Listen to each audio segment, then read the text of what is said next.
오늘 말씀의 제목은 주의 길을 걷는 자의 찬송이란 제목으로 말씀을 나누겠습니다.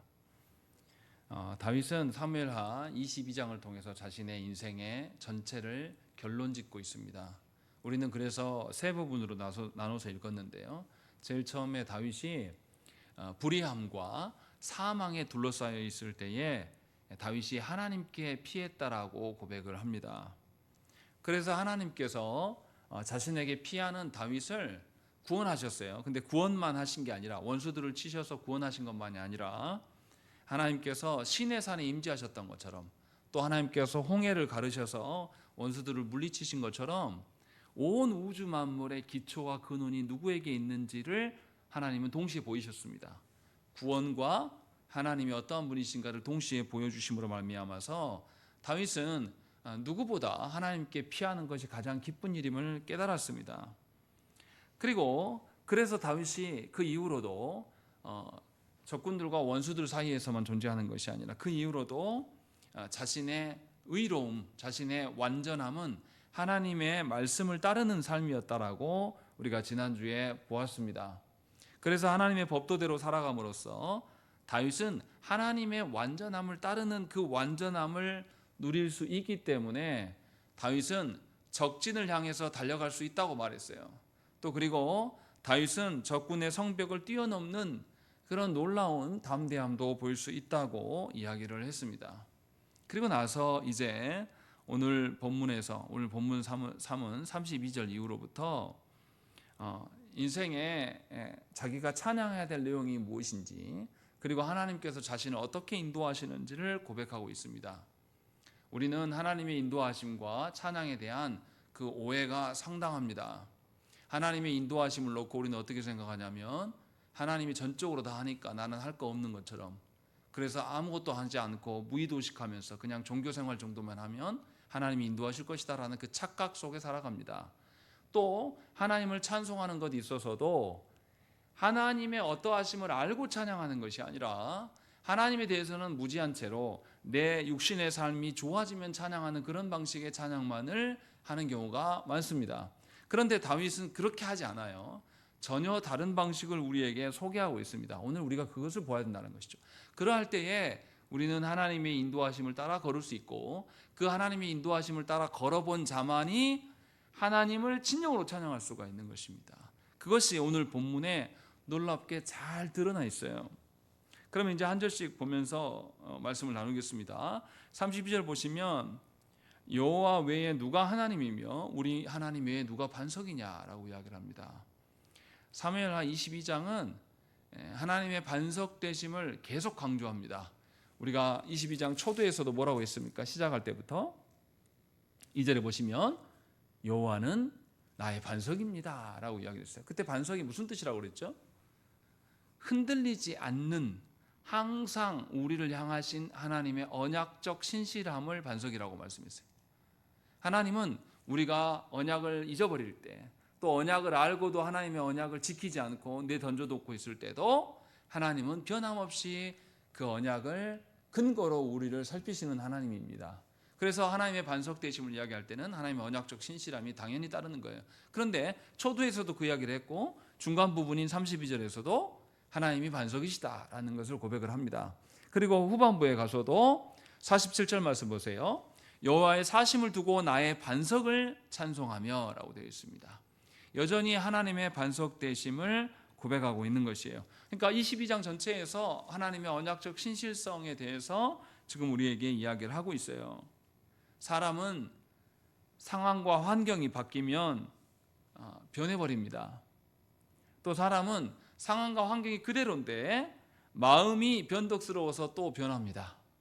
그런데 하나님은 언제나 당신의 마음을 우리를 향하여서 고정하고 계시고 우리의 불순종과 우리의 완악함을 보였어도 우리가 어떻게 하느냐에 따라서 태도를 바꾸시는 하나님이 아니에요. 우리는 사랑한다고 말하는 부부 사이에도 어떻게 합니까? 상대방이 나한테 어떻게 하느냐에 따라서 달라져요. 그래서 우리는 우리 사람 안에서는 신실성을 찾아보기가 어렵습니다.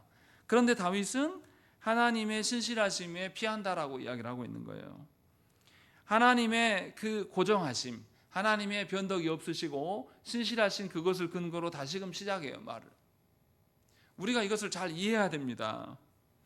그래서 하나님께서는 언약 백성들에게 가나안 땅에 들어갈 때에 분명히 하나님께서 다시금 언약의 말씀을 다시 이들에게 제시해서 알려주십니다.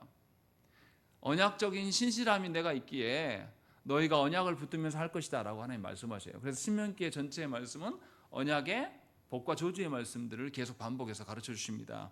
그래서 신명기 32장 4절 말씀에 그는 반석이시니 그가 하신 일이 완전하고 그의 모든 길이 정의롭고 진실하고 거짓이 없으신 하나님이시니 공의로우시고 바르시도다 라고 이야기를 합니다. 하나님은 이렇게 약속하신 바를 철저하게 지키시는 하나님이니 너희도 그 하나님의 신실성에 거하려면 언약 안에 있어야 되지 않겠는가 라는 이야기를 모세가 마지막 죽음을 앞두고 이들에게 권면하고 있는 말씀이에요. 그런데 이것이 모세 시대에만 통했던 이야기가 아니라 사실은 상하 사무엘서 전체의 주제이기도 합니다. 한나가 비슷한 고백을 해요. 사무엘상 2장 2절 말씀에 여호와와 같이 거룩하신 이가 없으시니 이는 주밖에 다른 이가 없고 우리 하나님 같은 반석도 없으십니다. 이렇게 고백해요. 한나는 아이가 없어서 아들이 없어서 멸시를 받았던 여인이에요. 계속 괴롭힘을 당해서 그래서 명절 때가 되면 모일 때마다 계속 멸시와 모욕을 당해서 견딜 수가 없어서 기도하러 나온 여인이란 말이죠. 이 한나에게 드러나는 것은 뭡니까? 한나에게 아이가 없다라는 것은 사실은 무엇을 드러냅니까? 이스라엘의 생명이 없음을 이야기하고 있는 거예요. 성경에서 아이를 낳지 못하는 것은 하나님께서 태초를 막으신 것이고 하나님의 생명이 공급되지 않고 있음을 상징적으로 보여주는 겁니다. 사실은 한나가 드러내고 있는 것은 하나님의 언약적 신실성 앞에서 아이 없는 자신의 그 처지를, 그 비참함과 자신의 인생의 그 허전함을 놓고 하나님께 기도하고 있는 거예요. 그리고 하나님은 이것을 다윗을 통해서 완성해서 보여주십니다. 그래서 사무엘하 22장에서 반석에 대한 이야기가 3번이나 강조되고 있는 거예요. 하나님의 언약적 신실함이 생명도 있지 않았던, 생명을 잉태할 수 없었던 너희 이스라엘 가운데에 하나님이 다윗을 통해서 그 생명의 소망을 주신다라는 것을 결론으로 말씀하고 있는 것입니다. 그래서 저와 여러분들은 하나님의 언약을 통해서 우리의 소망을 삼아야 되는 것입니다. 하나님의 하나님 되심으로 하나님께 피하는 자만이 소망이 있고 생명이 있다라고 말할 수가 있는 거예요. 다시 말하면 하나님의 언약의 말씀을 붙잡지 않고는 우리는 소망이 없어요. 그 이야기를 다윗은 처음부터 시작을 하고 전제를 꺼내고 있습니다. 그러니까 저와 여러분들이 분명하게 하나님의 반석되심에 대해서 인정할 줄 알아야 되는 것이죠. 다윗이 그것을 계속 강조하고 있는 겁니다. 그럼 어떤 식으로 하나님께서 신실하셨는가라는 것을 다윗이 33절부터 쭉 설명을 합니다. 33절에 뭐라고 말씀하십니까? 하나님께서 자신의 견고한 요새이시고 무엇보다 자신의 안전이 하나님께 있다라고 이렇게 고백합니다. 자신의 안전한 곳이 하나님의 인도하심이다라고 이야기합니다. 앞에서 비슷한 말을 했었어요. 31절 말씀을 읽어보겠습니다. 읽겠습니다. 시작.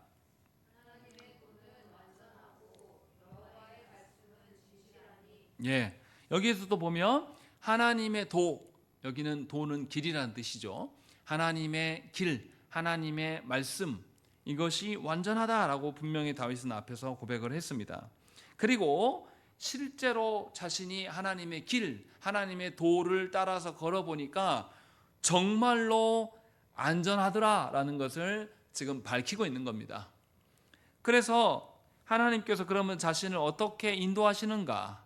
안전하게 인도하시는데 어떻게 인도하시는지를 34절과 35절에 이야기를 합니다. 뭐라고 말하냐면 다윗의 발을 어떻게 하셨다고요? 암사슴의 발처럼 하셨다라고 이야기합니다.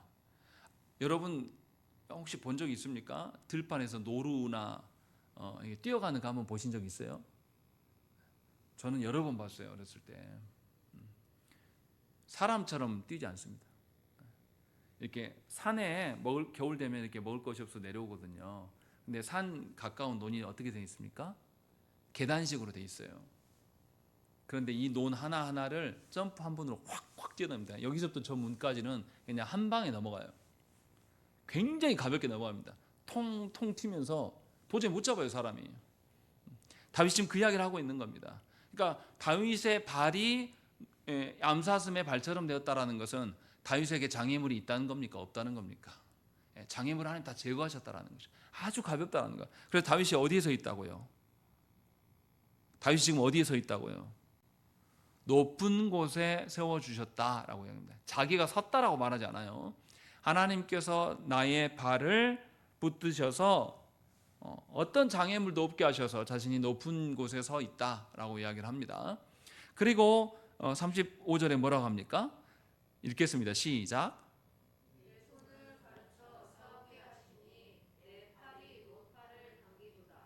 여기 이제 특이한 부분이 나타나요.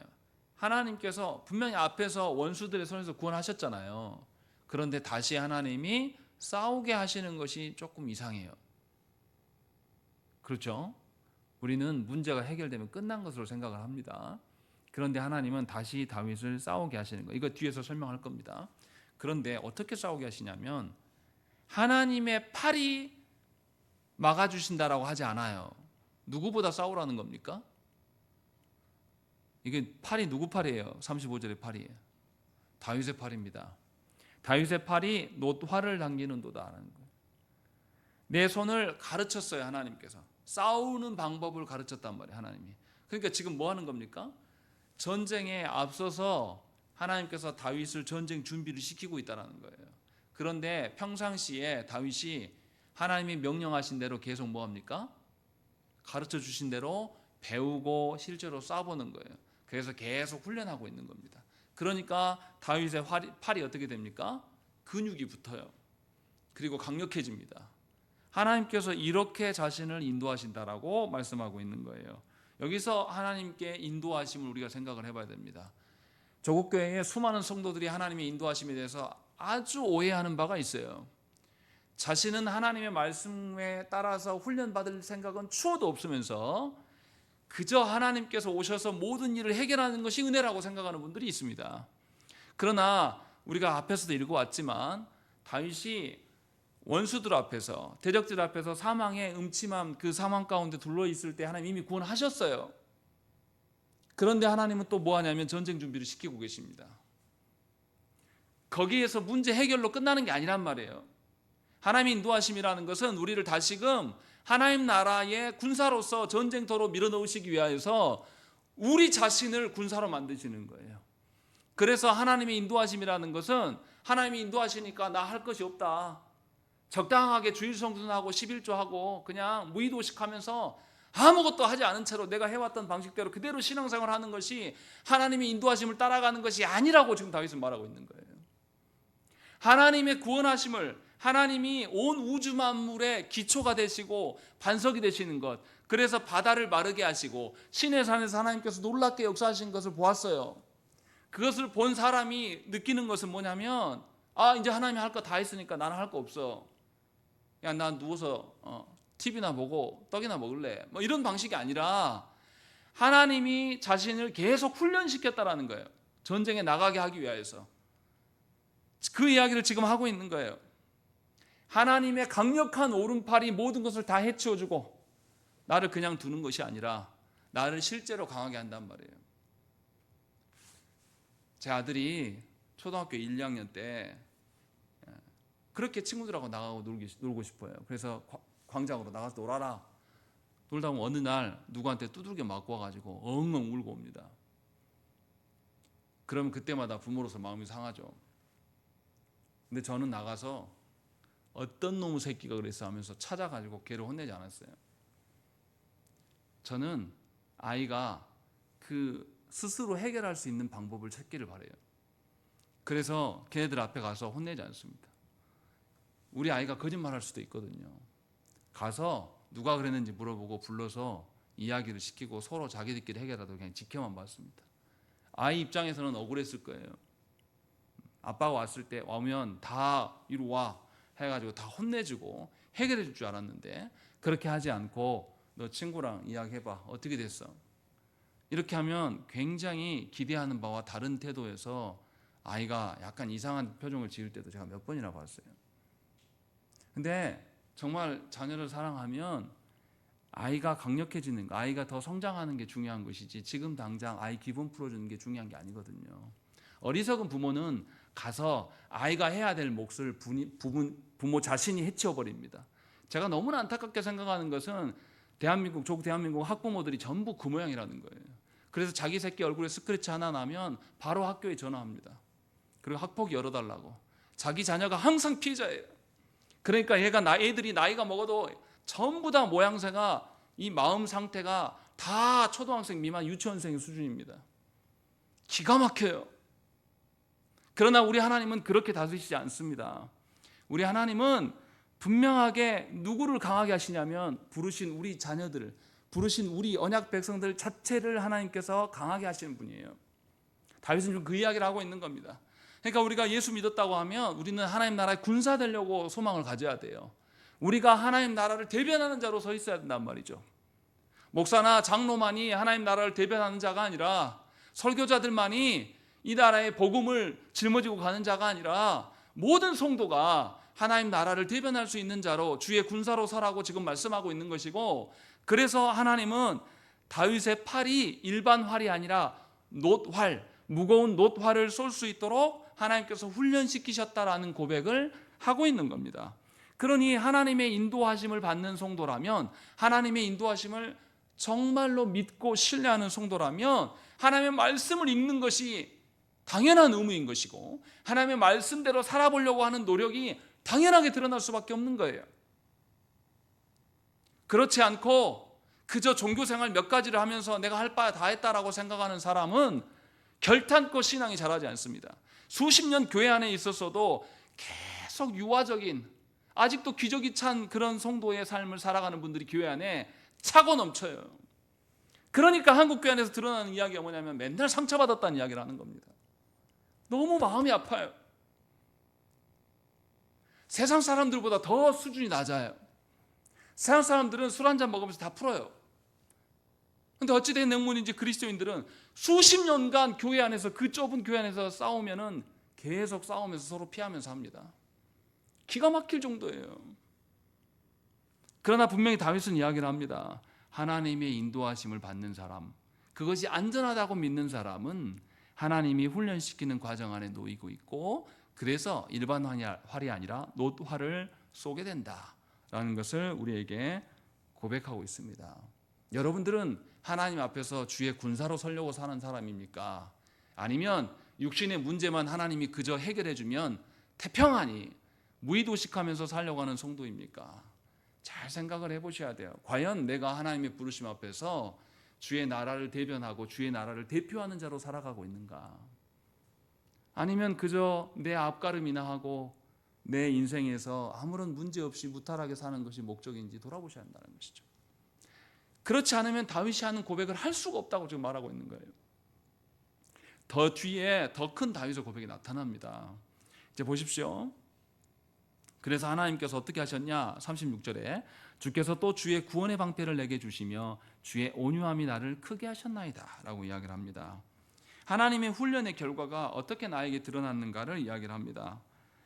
앞에서 32절부터 35절의 말씀에서는 하나님을 3인칭으로 불러요.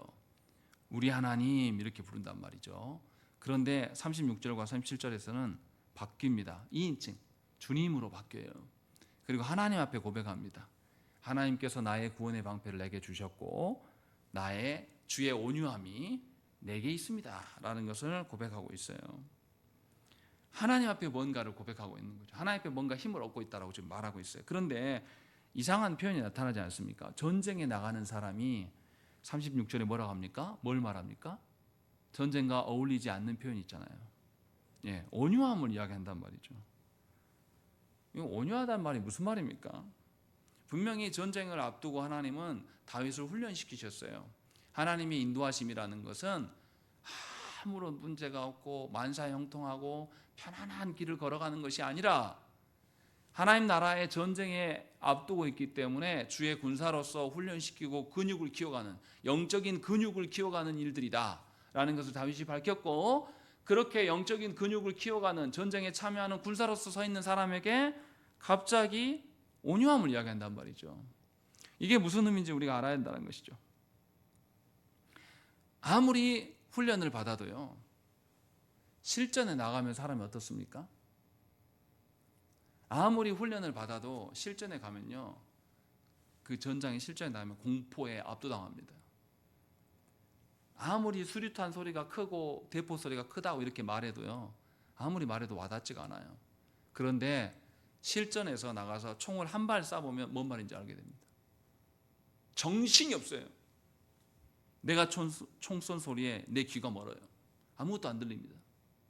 찡 하는 소리가 계속 들려서 누가 뭐라 해도 잘 들리지가 않아요. 정신이 나갑니다.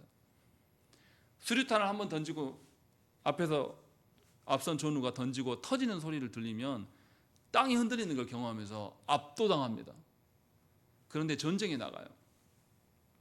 전쟁에 나가면은 이런 거 수십 발 왔다 갔다 막 한단 말이죠. 그런 마음이 어떻게 하겠습니까? 아무리 준비된 자라도 어떻게 하겠어요? 불안하고 요동하겠죠. 그런 다윗은 뭐라고 합니까? 그 전쟁통에 주의 온유함이 나에게 있습니다 라고 이야기를 하고 있는 거예요. 하나님께서 훈련만 시키시는 게 아니라 전쟁에 나가는 다윗의 마음을 어떻게 하셨다고요? 안전하게 붙드신다라는 거죠. 하나님의 온전하심이 드러나고 있다라고 이야기를 하고 있는 겁니다. 그리고 37절에 내 걸음을 넓게 하셨고 내 발이 미끄러지지 아니하게 하셨나이다 라는 것이죠.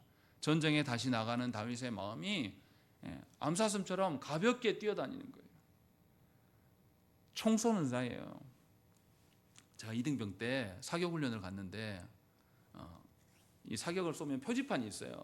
250m 밖에, 150m, 250m 밖에 표지판이 있는데 그 표지판에다 관역에다 쏘는데 하필 우리가 간 곳이 자동이 아니라 수동으로 세워야 됩니다.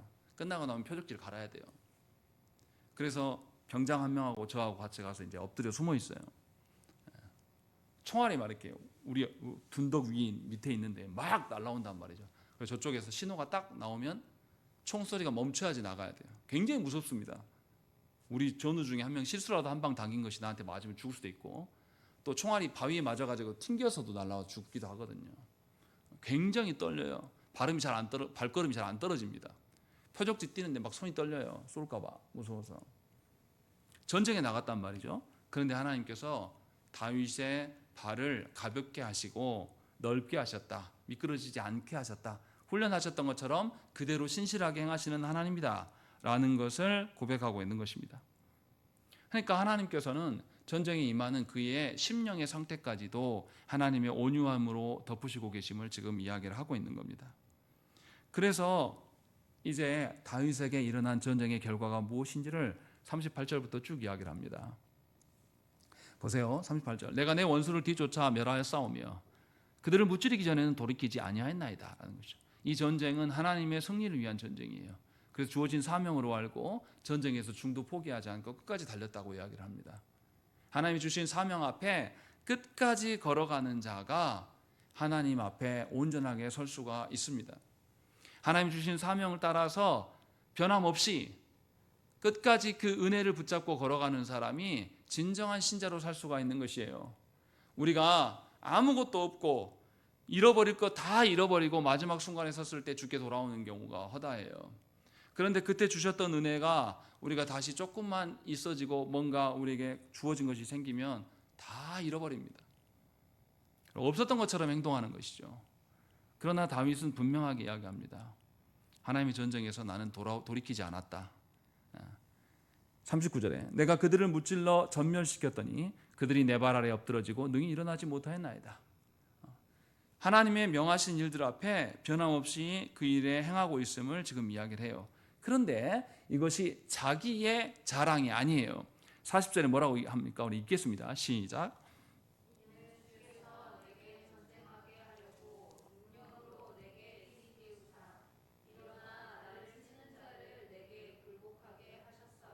예, 뭐라 그러냐면 내가 이렇게 할 수 있었던 이유는 주께서 내게 전쟁하게 하시려고 능력으로 내게 띠를 띄우셨다라고 이야기를 합니다. 옛날 군복을 장수들이 나갈 때 옷을 생각을 해봐야 됩니다. 옛날 옷은 지금 현대 옷하고 좀 달라요. 이렇게 긴 늘어진 옷을 입을 거 아닙니까? 그리고 여기에 무기도 차게 되고, 그런데 이 옷이 또 투구가 장비들이 딱 제자리에 붙게 하려면 허리띠로 딱 졸라매야 됩니다. 그래갖고 몸에 딱 붙어야 돼요. 그래야지 전쟁터에 나가서 활발하게 움직여요. 근데 만약에 허리띠가 헐렁헐렁해지면 어떻게 됩니까? 전쟁터에 나가는데 내 갑옷이긴 한데 갑옷이 막 이렇게 돌아다녀요. 싸울 때 이렇게 휘들었는데 이게 돌아서 한 박자 늦게 와갖고 내 팔을 잡아당기고 이러면 어떻게 되겠습니까? 더 힘들어집니다. 그래서 전투에 나갈 때 가장 중요한 것이 허리띠예요. 허리띠로 딱 몸에 달라붙게 하고 그 모든 기구들, 무기나 이런 것들을 허리에 달잖아요. 그리고 안전하게 지키는 것이 이걸 상징으로 보여준 겁니다. 그러니까 전쟁에 나가서 승패를 좌우하게 하는 모든 것이 어디로부터 온다고 지금 이야기를 하는 겁니까? 하나님께서 능력으로 내게 띠우셨다라고 이야기합니다. 하나님이 나를 훈련시킨 것만 아니라 나의 심령만 붙드신 것이 아니라 실제로 전장에서 내가 승리할 수 있었던 것은 하나님께서 능력으로 나를 띠우셨기 때문이다 라고 밝히면서 하나님의 온전하심, 하나님의 신실하심으로 내가 승리하였다는 것을 이야기를 하고 있습니다. 그리고 다윗이 또 고백하는 것은 이상한 표현들이 나타나요. 41절과 42절 말씀을 읽겠습니다. 시작. 주께서 또 내 원수들이 등을 내게로 향하게 하시고 내게 나를 미워하는 자를 끊어버리게 하셨음이니이다. 그들이 도움을 구해도 구원할 자가 없었고 여호와께 부르짖어도 대답하지 아니하셨나이다. 다윗의 원수들이 어떤 자입니까? 누구를 미워합니까? 다윗을 미워하는 자라고 이야기를 합니다. 그런데 그 뒤에 말이 더 충격적이에요. 그 원수들이 뭘 구합니까? 누구께 부르짖습니까? 여호와께 부르짖어요. 그럼 다윗의 원수들은 누굽니까? 같은 언약 백성이라는 소리예요. 이방인들과의 싸움을 지금 말하고 있는 게 아닙니다. 다윗의 인생이 고달픈 게 뭐냐면 같은 동족이 자신을 죽이려고 한단 말이죠. 사울에게 그렇게 쫓겨다닌 것뿐만 아니라 하나님께 기름 부은 왕이 되었지만 다윗이 어디에서 첫 왕이 됩니까? 어디에서 왕이 돼요? 통일 이스라엘의 바로 왕이 됩니까? 유다의 왕이 먼저 됩니다. 헤브론에서. 거기에서 7년 6개월이나 견디고 북이스라엘과 전쟁도 해야 될 상황이 막 와요. 그리고 다윗이 왕이 되었어요. 그렇게 힘들게 왕이 되었는데도 다윗을 대적하는 무리들은 외부 세력이 아니라 내부 세력이 훨씬 컸습니다. 지금 다윗은 그 이야기를 하고 있는 겁니다. 그래서 그 사람들이 뭡니까? 여호와께 부르짖었다라고 이야기를 해요. 근데 여기 잘 생각을 해보세요. 다윗은 이미 하나님께 피하였고 하나님이 구원하셔서 다윗을 다시 하나님 나라의 군사로 훈련시키고 전쟁에 참여케 하신 자예요. 다윗은 처음에도 그랬고 전쟁에 참여하면서도 누가 반석이라고 말합니까? 하나님이 나의 반석입니다라고 고백했던 자예요. 그래서 하나님이 인도하심 앞에서 자기의 사명의 길을, 말씀의 길을 걸어가는 사람입니다. 그런데 여기 나와 있는 여호와께 부르짖는 자들은 어떠한 사람이냐면 하나님이 기름 부어 세운 종인 다윗을 미워하는 자예요. 하나님의 뜻 안중에도 없어요. 그냥 자신과 다윗의 관계만 있는 겁니다. 그래서 다윗과 지금 대적하고 있어요. 하나님과 함께 하나님의 사명의 길을 걸어가는 사람이라면 다윗을 미워할 리가 없어요. 다윗과 하나 되어서 걸어갈 겁니다. 그런데 다윗을 미워하고 있다 그러고 놀랍게도 이들도 도움을 구하고 여호와께 부르짖어요. 그런데 하나님 응답하시지 않는다라고 말씀합니다. 왜 응답하지 않습니까? 이들은 무엇 때문에 하나님께 부르짖는 겁니까? 자기 문제 해결하려고 하나님께 부르는 거예요. 언약 백성 안에 소속돼 있지만 하나님의 앞에서 하나님이 구원하신 목적대로 자신의 사명으로 하나님 나라의 군사로서 주의 나라를 대변하는 자로 살아간 자가 아니란 말이에요. 그냥 자기 뜻대로 자기 안위를 위하여서 자기가 만사형통하면서 무병장수하면서 이 땅에서 살아가려고 하는 사람이기 때문에 하나님이 세우신 사람에 대해서 대적하고 있는 거예요. 다윗의 심령이 얼마나 아프겠습니까? 다윗이 얼마나 곤욕스럽겠어요. 그런데 이 모든 것을 하나님께서 지키시고 인도하시고 있었음을 다윗이 깨닫고 고백하고 있는 겁니다. 그래서 그들이 도움을 구해도 구원해 줄 자가 없고 여호와께 부르짖어도 하나님 응답하시지 않는다. 왜냐하면 하나님은 나의 하나님이고 나의 반석이시기 때문에. 그래서 내가 하나님께서 인도하심 따라서 다시 내가 전장으로 나간다. 다윗은 그 고백을 하고 있는 거예요. 하나님의 죽음 가운데 있었을 때 하나님께 피한 것으로 나 구원받았네, 하나님은 내 편이네로 그렇게 부르짖고 끝나는 것이 아니라 다시금 하나님께서 주신 사명의 길을 걸어본 자만이 이것을 고백할 수가 있는 거예요. 하나님의 앞에 하나님의 사명을 위해서 걸어가면 안 믿는 사람들이 괴롭히는 게 아닙니다. 하나님의 사명을 위해서 걸어가면 가까운 사람들이 방해꾼으로 나타나요. 굉장히 멸시합니다. 다윗의 고백이 지금 여기서 드러나고 있는 거예요. 그런데 다윗이 그걸로 인해서 좌절하지 않아요. 43절에 내가 그들을 땅에 티끌같이 부스러뜨리고 거리에 진흙같이 밟아 해쳤나이다. 주께서 또 나를 내 백성의 다툼에서 건지시고 나를 보존하사 모든 민족의 으뜸으로 삼으셨다. 두 가지를 다윗이 이야기를 합니다. 내 백성의 다툼에서 건졌다라고. 이게 먼저예요. 다윗은 자신의 언약 백성 안에서 수많은 시기와 질투와 멸시를 받았던 사람이에요. 그 속에서 하나님께서 그를 건지셨습니다. 그리고 나자 무슨 일이 일어났습니까? 44절 말씀에 나를 보존하사, 그 다음 뭐죠? 모든 민족의 으뜸이 되게 하셨다라고 이야기를 합니다. 모든 민족의 으뜸이 되게 하셨다고 말한 다음에 그 다음에 뭐라 그러냐면 45절 말씀 이방인들이 내게 굴복하며 그들이 내 소문을 귀로 듣고 곧 내게 순복하리로다. 44절에 내가 알지 못하던 백성이 나를 섬긴다라고 이야기를 한단 말이죠. 무슨 말입니까?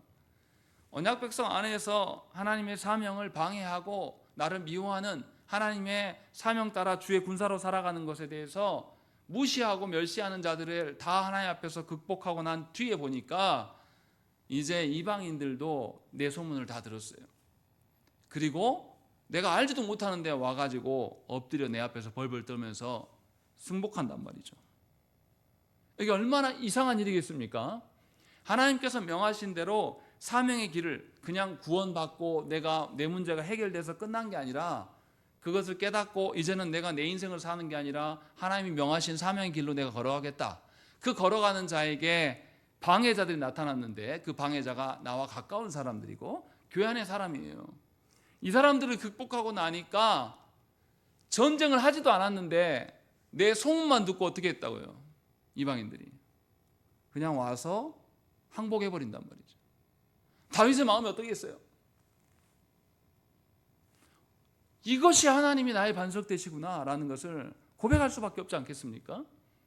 굳이 전쟁하지 않아도 하나님이 주신 사명의 일만 내가 열심히 했을 때에 하나님께서 이방인들이 소문을 듣고 와서 두려워 떨게 하시는 것을 다윗이 목도하고 있는 겁니다. 세상에는 이런 게 없어요.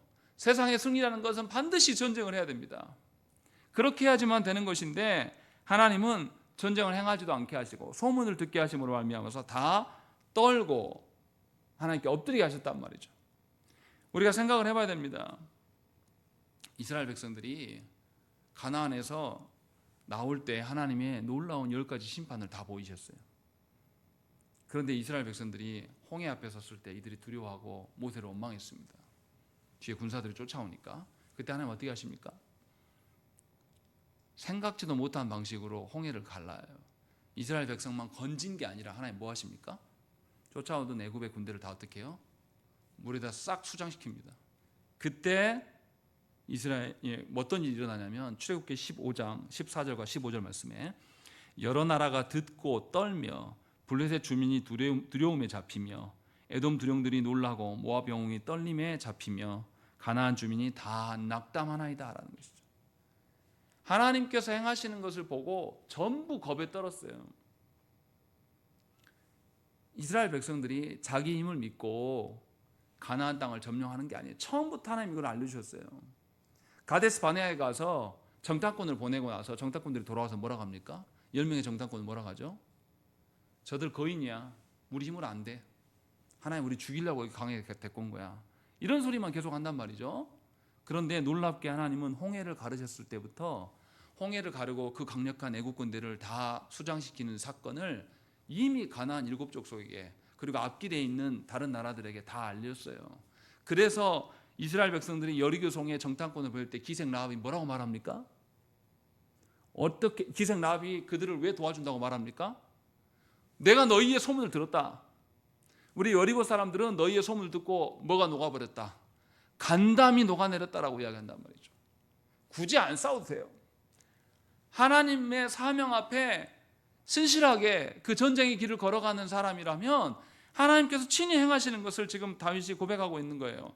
또 이스라엘 백성은 또 경험합니다. 여호수아 시대에 가나안 땅에서 그래도 가장 강력한 족속이었던 어느 족속이 찾아옵니까? 기브온 족속이 찾아와서 거짓말로 언약을 맺고자 해요. 그리고 기브온 족속이 가장 그래도 강력한데 기브온 족속이 가나안에 이스라엘에 항복해 버리니까 다른 족속들이 어떻게 합니까? 연합으로 5개 이 족속이 연합해 가지고 이스라엘을 공격해 들어와요. 자기 힘으로 안 되니까. 야, 그래도 제일 유력했던 기브온이 저렇게 한다고? 이것을 이스라엘 백성들이 경험한단 말이죠. 하나님께서 이미 하나님의 행하심의 소문을 듣게 하셔서 하나님의 사명의 길을 걸어가는 사람에 대해서 두려워할 수밖에 없게끔 하나님께서 만드신다고 지금 말씀하고 있는 겁니다. 하나님은 이런 방식으로 우리를 도우셔요. 그러나 잘 기억하셔야 됩니다. 하나님의 인도하심은 그냥 무의도식하면서 편안하게 우리에게 게으름과 나태함 속에서 살으라고 하나님 인도하시는 게 아니에요. 하나님의 인도하심을 믿는 사람은 하나님이 주어진 사명의 길을 걸어가는 사람입니다. 하나님이 명하신 그 말씀의 길을 걸어가는 자, 그 반석의 길을 따라가는 자만이 하나님께서 놀랍게 인도하신다는 것을 다윗이 밝히고 있는 겁니다. 사람들은 정말로 생각할 수 없는 방식이에요. 하나님이 이런 방식으로 승리를 주시고 이끌어 가시는 거예요. 왜 이렇게 됩니까? 하나님께서 하나님의 사명의 길을 걸어가는 자에게 친히 능력으로 띠를 띄워주셨기 때문에 이게 가능한 것이다라고 다윗은 밝힙니다. 그래서 다윗이 이제 찬양합니다. 사실 47절부터 다윗이 찬양하는데 다윗의 찬양하는 마음이 어떠하겠습니까? 전쟁을 벌이지도 않았는데 내가 알지도 못하는 족속들이 찾아와서 자기한테 엎드러지고 자기를 섬기고 하나님 앞에 벌벌 떨어요. 그때 다윗이 어떻게 찬양하겠습니까? 전쟁에서 이긴 것에 대한 찬양보다 이기지도 않았는데 놀랍게 하나님 행하시는 거 보면서 더 놀랍게 다음 전쟁을 임할 때 다윗이 마음이 어떻게 했어요? 다음 전쟁에 임할 때 다윗이 또 긴장하면서 이번에 죽을 수도 있어 이런 마음이겠습니까? 아니요. 다윗은 이제 전쟁에 나갈 때 자랑하면서 나가요. 47절부터의 말씀이 바로 그겁니다. 그래서 뭐라고 말하냐면 여호와의 사심을 두고 나의 반석을 찬송한다라고 이야기를 합니다. 왜 살아계신 하나님을 소리 높여 외칩니까? 왜요? 누가 이것을 외칠 수 있습니까? 하나님이 실제로 자신의 인생길에 관여하시고 하나님이 주신 사명대로 걸어갈 때 하나님이 친히 보호하신 것을 경험한 자만이 하나님의 살아계심을 고백할 수 있어요. 그냥 어려움이 있었는데 하나님이 내 암 걸렸는데 암 한번 치료해 준 사람은 살아계신 하나님 고백 못합니다. 그냥 자기 문제 암 걸렸다가요 또 다른 병 걸리면 또 낙담해요 이 사람은. 그런데 사명의 길을 정말 걸어보고 사명의 길을 걸어가는 사람을 하나님께서 친히 지키시는 것을 경험한 사람, 이 사람만이 살아계신 하나님, 실존하시는 하나님을 향하여서 찬양할 수가 있는 거예요. 저국교회의 수많은 성도들이 자기가 기대하는 하나님, 자기가 바라는 하나님께 무엇인가를 외쳐대요. 실존하는 하나님이 아닙니다. 각자가 기대하는 하나님 앞에 나아가서 주여 주여 외쳐댄단 말이에요. 육신의 질병이 있으면 질병 문제를 가지고 나아가서 하나님께 고쳐달라고 하는 사람들, 관계의 문제가, 돈의 문제가, 자녀의 문제가, 배우자의 문제가 있으면 그 문제 해결하려고 나간 사람은 하나님에 대해서 알고자 하지 않아요.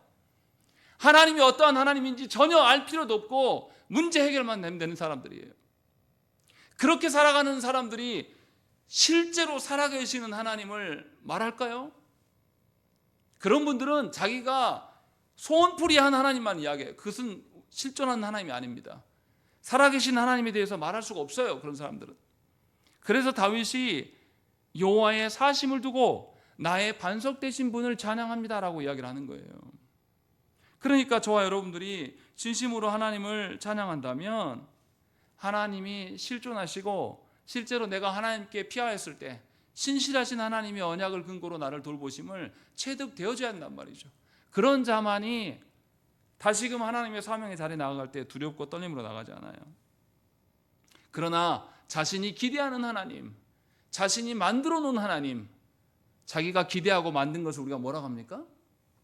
우상이라고 이야기합니다. 없는 것을 있게 한 것, 허상이에요. 허상. 이 허상을 쫓아가는 사람들은 자기가 만들어 놓은 하나님이기 때문에 아무리 불러도 대답하지 않습니다. 한번 불러보세요. 대답하시는지. 분명하게 구별해야 될 것들을 다윗은 우리에게 알리고 있는 겁니다. 다윗이 자신의 전체 인생을 종합하면서 지금 이 이야기를 하고 있는 거예요. 자신의 전 인생을 돌아보면서 하나님은 이러한 분이다 라는 것을 지금 고백하고 있는 것이죠.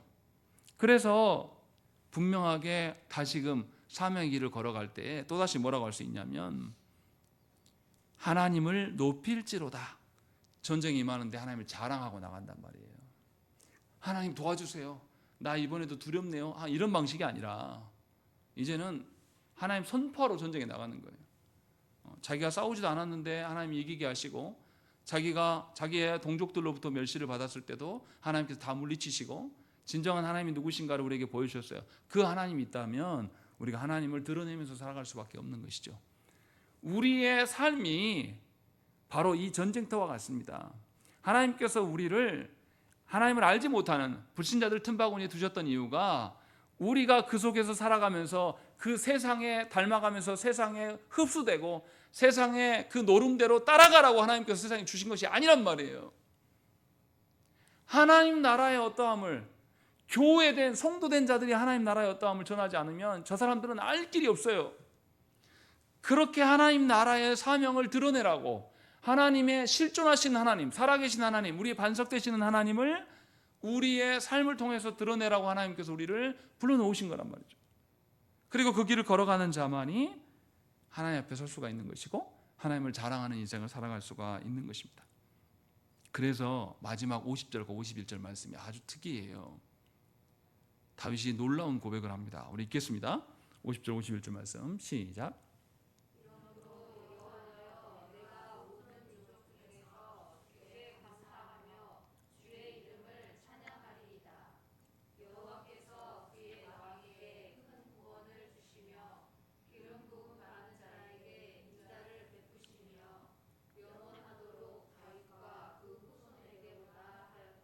예, 다윗의 고백이 종합적으로 50절과 51절에 나옵니다. 보통 이렇게 큰 전쟁을 치르고 나면 갔다 와서 무슨 이야기 합니까? 남자들 모이면 뭔 이야기 합니까? 군대 이야기예요. 막 뻥을 섞어가지고 막 부풀려서 이야기한단 말이죠. 갔다 오면 지가 경험한 이야기 막 합니다. 자기 무용담. 우리 군대 갔는데 내가 이등병 때 갔는데 잠수함이 넘어와가지고 정군이 5분 대기조 상태로 우리 그렇게 살았어. 나는 이등병 때 그렇게 빡세게 살았어 하면서 막 부풀린단 말이죠. 자기 무용담을. 근데 다윗은 그런 전쟁에 갔다 왔고 수없이 많은 전쟁을 치렀고 또 전쟁에 나가는데도 무슨 이야기 합니까? 50절 보세요. 무슨 이야기 합니까? 주께 감사하며. 어디에서요? 모든 민족 중에서. 모든 민족이 하나님을 압니까? 몰라요. 그 불신자들 틈바구니에서 하나님께 감사하며 하나님의 이름을 찬양합니다 라고 이야기를 하는 거예요. 왜 그렇습니까? 자신이 경험한 그 사명의 길, 영적 전쟁의 길에서 뭘 본 거예요? 실존하시는 하나님의 인도하심을 본 거란 말이죠. 실존하신 하나님이 나를 강하게 하시고 나의 영적 근육을 키워주셔서 내가 그곳에서 전쟁에 나아갈 때 나의 심령 안에 주의 온유함을 심어주셔서 두렵게 하지 않게 하시고 또 내 발을 가볍게 하심으로 나를 담대하게 하시는 하나님을 발견했고 또 내가 전쟁에 임하지 않았음에도 불구하고 소문으로도 다 압도당하는 일들을 하나님께서 보이셨단 말이에요. 그러니 이번 전쟁에도 당연히 하나님의 어떠하심을 말할 수밖에 없는 것입니다. 그래서 다윗은 놀랍게 열방 중에서 하나님을 알지 못하는 틈바구니에서 주의 이름을 자랑하면서 나아가는 거예요. 이것이 사명의 길을 걸어가는 자의 찬송입니다. 하나님의 어떠하심을 알지 못하고는 도저히 찬양할 수가 없는 거예요. 하나님의 인도하심을 아는 사람이라면 하나님이 주신 그 자리, 우리가 보기에는 형편없고 부족하고 불편한 점이 가득한 우리 인생, 우리의 가정, 우리의 일터, 우리 교회, 이런 모습들 안에서 약하다고만 말하는 것이 아니라 그 속에서 나의 할도리를 찾아가는 것이 성도라고 말하고 있는 거예요. 그리고 그곳에서 하나님 나라를 위해서 살아간 자만이 찬양할 수 있다. 그 이야기를 다윗이 하고 있고 너무 소망의 말씀을 하는 겁니다. 51절 말씀 보세요. 여호와께서 그의 왕에게 큰 구원을 주시며 기름 부음 받은 자에게 인자를 베푸시며 영원하도록 다윗과 그 후손에게로다. 이 고백을 하고 있는 겁니다. 이 고백은 어디 나오냐면 사무엘하 7장 12절부터 16절 말씀에 나와요. 하나님께서 언약하시고 언약대로 그들을 지키실 것을 이야기합니다. 이것이 지금 22장에서 성취되고 있음을 다윗이 보고 마지막에 고백하고 있는 것입니다. 그런데 여기서 보면 영원하다고 이야기를 합니다. 다윗으로 끝나는 게 아니라는 거죠. 다윗의 후손, 언약적 후손 안에. 그런데 누구에게 드러난다고요? 기름 부음 받은 자에게 인자를 베푸신다라는 거죠. 여기서 기름 부음 받은 자가 누구겠습니까? 그리스도예요. 다윗은 지금 누구를 드러내고 있는 것입니까? 그리스도를 드러내고 있는 거예요. 다윗의 소망이 누굽니까? 그리스도시에요. 하나님의 그 영원한 영광과 하나님의 구원이 나에게서 끝나는 것이 아니라 점진적으로 점점 더 커지고 밝아지고 명확해져서 그리스도 안에서 영원토록 우리의 후손 가운데 있게 될 것을 다윗은 소망하고 있는 것입니다. 실제로 살아계신 하나님의 주신 것대로 살아간 사람만이 이러한 고백을 하면서 소망의 노래를 할 수가 있는 것이에요. 다윗은 자기의 인생의 마지막을 자기가 힘없고 늙은 뒷방 늙은이가 되어서 하나님 나 이제 살 만큼 살았어요 돌아갈랍니다 하는 이런 소리를 하지 않아요. 하나님께서 자기를 기름 부어서 세우신 것처럼 자기 뒤에 오실 분에 대해서 분명하게 이야기를 합니다. 하나님께서 핍박 가운데 있는 자기를 살리셨던 것처럼, 하나님께서 사명의 길을 걸어가는 자신을 보존하셨던 것처럼 하나님은 나의 후손 전부를, 언약 백성 전부를 이루실 것들을 우리에게 주실 것이다 라고 말씀하고 있어요. 실제로 사도 바울은 이것의 성취를 로마서 15장에서 이야기를 합니다. 내가 말하노니 그리스도께서 하나님의 진실하심을 위하여 할례의 추종자가 되셨으니 이는 조상들에게 주신 약속들을 견고하게 하시고 이방인들도 그 긍휼하심으로 말미암아 하나님께 영광을 돌리게 하려 하심이라 기록된 바. 그러므로 50절 보면서 제 말씀을 들으십시오. 그러므로 내가 열방 중에서 주께 감사하고 주의 이름을 찬송하리로다 함과 같으니라 라고 이야기했습니다. 사도 바울은 예수 그리스도로 말미암아서 다윗이 말년에 고백했던 이 말씀이 예수 그리스도 안에서 이루어졌습니다 라는 것을 우리에게 밝혀주고 있는 거예요. 그래서 우리는 무엇인가를 이루려고 살아가는 것이 아니라 그리스도 안에 그리스도로 살아가는 거예요. 그리스도께서 교회의 머리가 되시고 머리 되신 그분의 명령 따라서 그리스도를 닮아가는, 그래서 그리스도께서 걸어가신 그 고난의 길을 함께 걸어가는 자로 우리를 부르셨다라고 지금 말씀하고 있는 것이에요. 다윗은 그래서 그 소망을 보면서 자기 뒤에 오실 분에 대한 이야기로 마지막을 점철하고 있는 거예요. 나 죽으니까 나 이제 살 만큼 다 살았고 나 할 것 다 했으니까 자손들 잘 살아라 천국에서 보자 이런 유언하는 게 아니라 내가 죽고 가도 나에게 행하셨던 하나님께서 그 언약적 신실하심이 내 뒤에 오실 기름 부음 받은 자를 통하여서 그 인자함이 더욱더 드러나게 될 것이다 라고 하면서 하나님의 실존하신 하나님의 그 긍휼과 구원의 역사는 앞으로 계속 지속될 것을 말하면서 죽는단 말이에요. 이게 얼마나 놀라운 고백입니까? 평생에 주의 나라를 위하여서 하나님께서 이루실 영광을 위해서 살아간 사람은 죽음 앞에 섰을 때에 이제 하늘 문이 열리게 되고 그 하나님 나라의 영광을 직접 이제 경험하게 될 상황에 놓여 있어요. 그래서 그가 드러내는 소망은 하나님 주시는 소망일 수밖에 없는 겁니다. 이것이 저와 여러분들의 마지막 유언의 말이 되어야 돼요. 이것을 하나님께서 우리에게 말씀하고 있는 것이죠. 그래서 진심으로 하나님의 말씀의 길, 그 반석의 길을 따라가는 사람은 고난당할 때에 어떠한 고난이라 할지라도 주께 부르짖어서 구원받을 수 있음을 고백할 수가 있습니다. 그래서 하나님께 피하는 겁니다. 어떤 상황에서도 하나님께 피하는 거예요. 사람 의지하지 않습니다. 두 번째로 구원을 얻은 사람은 반드시 전쟁에 참여합니다. 하나님이 주시는 사명의 길은 전쟁터와 같아요. 고난 중에서 다 이룬 것이 아니라 우리를 부르신 것은 사명의 길을 걸어가게 하시기 위해서, 그리스도께서 걸어가신 그 사명의 길을 우리도 함께 걸어가게 하기 위해서 하나님께서 우리를 부르셨어요. 그래서 우리를 하나님께서 훈련시킵니다. 교회는 훈련의 장이에요. 교회는 내 소원풀이 하는 곳이 아닙니다. 교회는 하나님의 말씀을 배워서 하나님이 누구이시고 하나님이 무엇을 기뻐하시며 하나님이 어떤 방식으로 우리를 지켜내계신가를 보고 따라가는 거예요. 그것이 성도의 역할입니다. 그리고 마지막 세 번째는 이렇게 여호와의 전쟁에 참여한 자만이 하나님을 자랑할 수 있어요.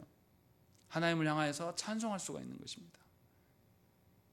오늘 이 밤에 우리 자신의 찬송을 돌아봐야 됩니다. 여러분들은 무엇을 근거로 찬양합니까? 무엇을 근거로 찬송하십니까? 진실로 하나님의 것들로 인하여서 하나님 나라의 어떠함이 내 안에서 실현되고 하나님 나라의 어떠함이, 그 추종함이 내 안에 있고 또 그것이 내 자녀들에게, 또 함께하는 가정 위에, 또 함께하는 교회 위에 드러난 것 때문에 여러분들 찬양하는 것입니까? 그렇다면 여러분들 정말 좋은 성도예요.